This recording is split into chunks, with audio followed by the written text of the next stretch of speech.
Hey, what's up, everybody? It is Janae, and I'm here today to give you guys my why for joining Wake Up Now.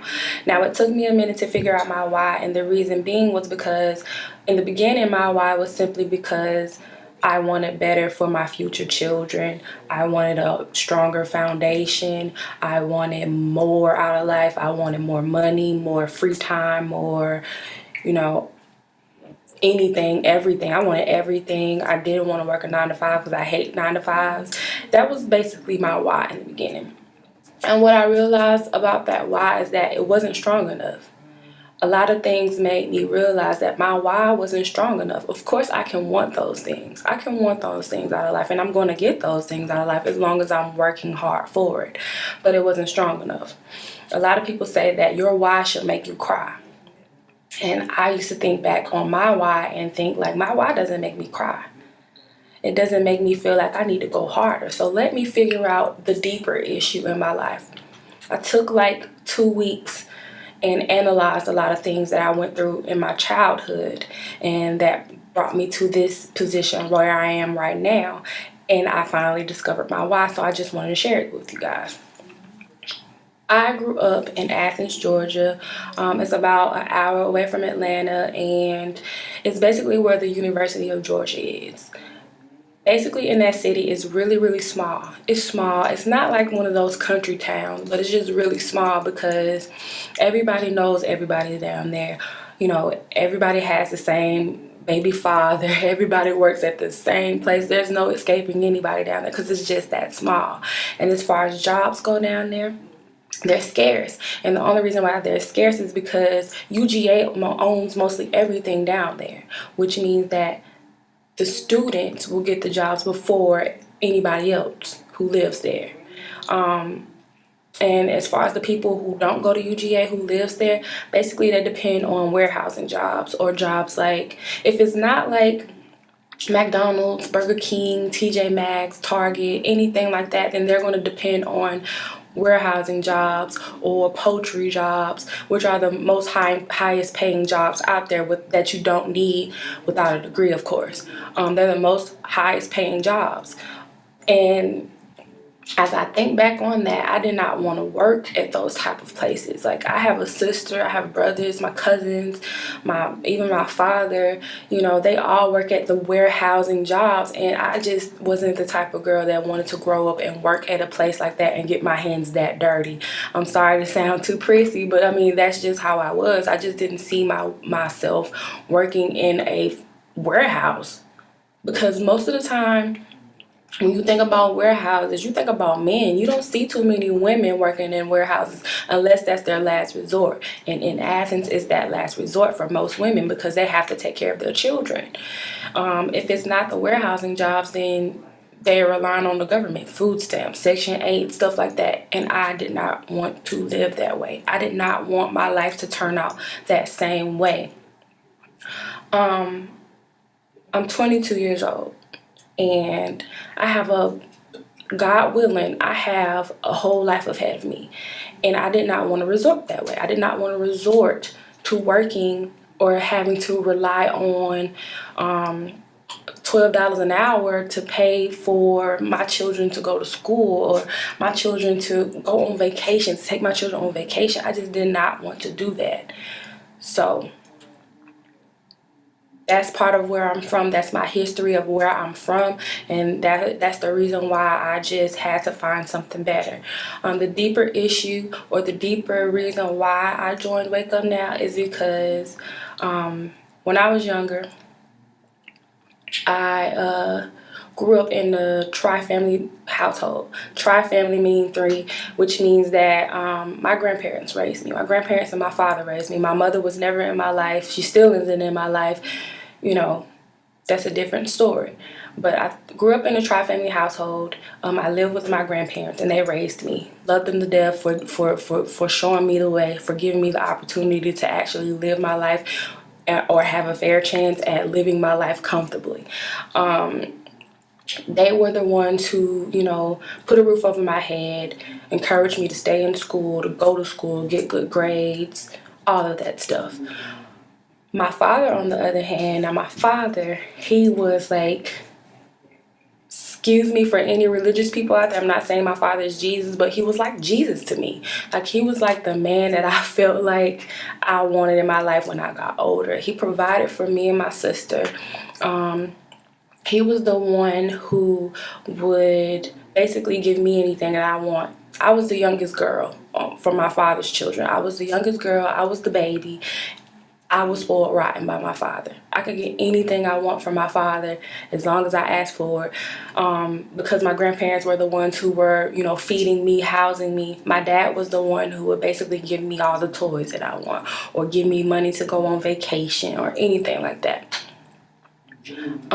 While growing up, I remember my father having like 2 good jobs. He worked at, both of them were warehousing jobs, working at 2 good jobs.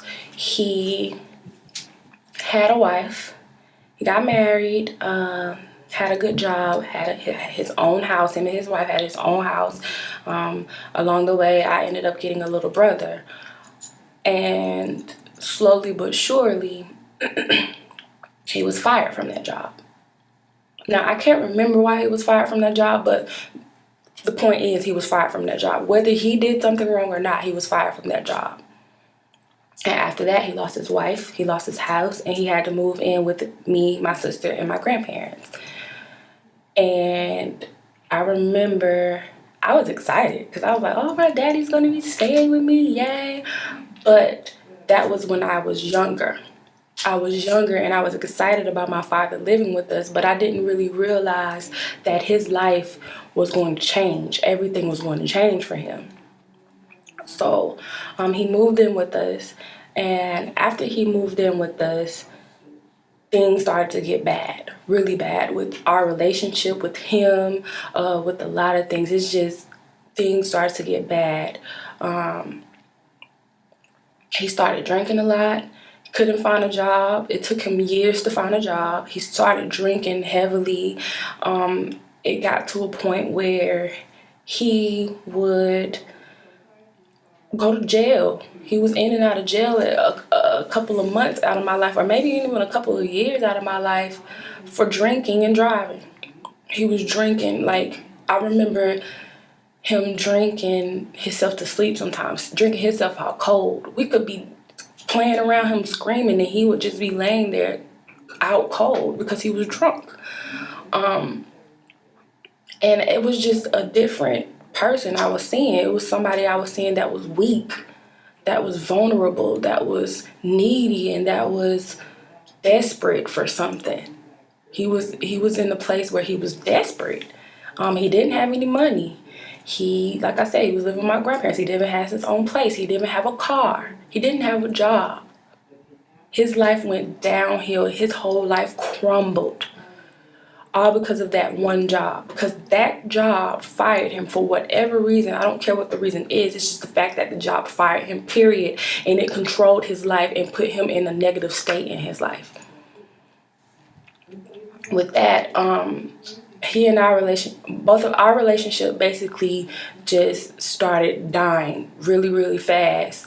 Because it would be times when he and I would get into confrontations, or I would try to tell him to slow down on drinking, or, stuff like that, and he would get upset with me, and we would argue, and he would hurt my feelings. He would say things to me that I could not remember my dad saying to me before that low point in his life.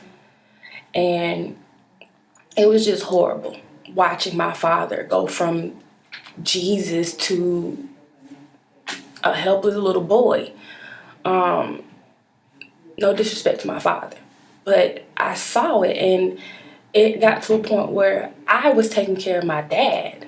I'm his daughter. I was taking care of my dad, trying to make sure my dad was staying sane and try to keep him up and try to make him happy with me being around him. But at the same time, I was getting to a point where I couldn't be around him as much because I just didn't like who he had become. Like I said, that job controlled everything. It controlled everything, and it made me remember, or made me realize, that I hated 9-to-5s. Now, don't get me wrong. I hate them for myself, for me, and for what it did to my father. I grew up like that. I grew up with that mindset, like, I don't want to work. I don't want to do this. I'm not going to work. I'm not doing that. I'm going to find something else to make amends with my future family, because my fear was to have a family and my children see me fall like I saw my father fall. That was my fear. That's still my fear. That's still my fear, to have my kids see their mother at the lowest point in her life. If anything, I want my kids to want to be like me or better. I'm going to encourage my kids to be better, but I want my kids to see their mom and be like, wow, my mom did that. You know, like, it just got to a point where I started to not only despise 9 to 5, but I started to despise alcohol, because once you begin to drink, it takes over yourself. You turn into a different person. My dad turned into a different person. And like I said, he wouldn't have been that way had he maintained his stability. It was times when I was the one giving him money to eat or things like that. I couldn't ask my dad for money. And then that's what led me to getting my first 9 to 5, or my couple of 9 to 5s, because I couldn't ask anybody for money anymore. Like, I couldn't be spoiled anymore. It wasn't about me anymore. It was about my family and making sure that they stayed in line and they were taken care of, or that I was at least taking care of myself. I had to come to a point where I had to be responsible for myself and my wants and needs out of life. Because I didn't want to go to that point of being at a fast food restaurant or Target and Walmart for the rest of my life. I went to school. I went to college and I majored in English. I'm not in school right now because I'm at a point where I don't know what I want to do with it. I already got to a point where I feel like I've wasted my money, but I just don't know what I want to do with school-wise or anything like that. And plus, I want to be able to pay for school myself. But to sum it all up, my why is so that my children never see their mom weak, crumbling, on the ground, scraping up pennies, or relying on the government, like food stamps. I don't want any of that in my life. I don't want no one taking care of my responsibilities. And that includes the government. I don't want no one taking care of my responsibilities. I want to be the breadwinner. If I'm blessed with a husband, me and my husband will be the breadwinners. My children will look to us. Because at this point, the reason why a lot of children out here are, or not children, but a lot of young people are out here having kids and not realizing what it takes to raise a child as far as finances go. The reason why is because sometimes they grew up the same way. Sometimes they grew up the same way. No offense to anybody, but sometimes they grew up the same way. So I feel like if I can make a change, if I can change the way that my childhood was with my children's childhood, then they will grow up and they will become successful and they will have choices in life. They won't have to rely on working at McDonald's or anything like that. They will already have everything instilled in them. All the information that I'm grabbing will be instilled in them, because what I'm building right now will be passed on to my children and my children's children. I never want to live my life and come to a point of weakness. I'm afraid of being weak.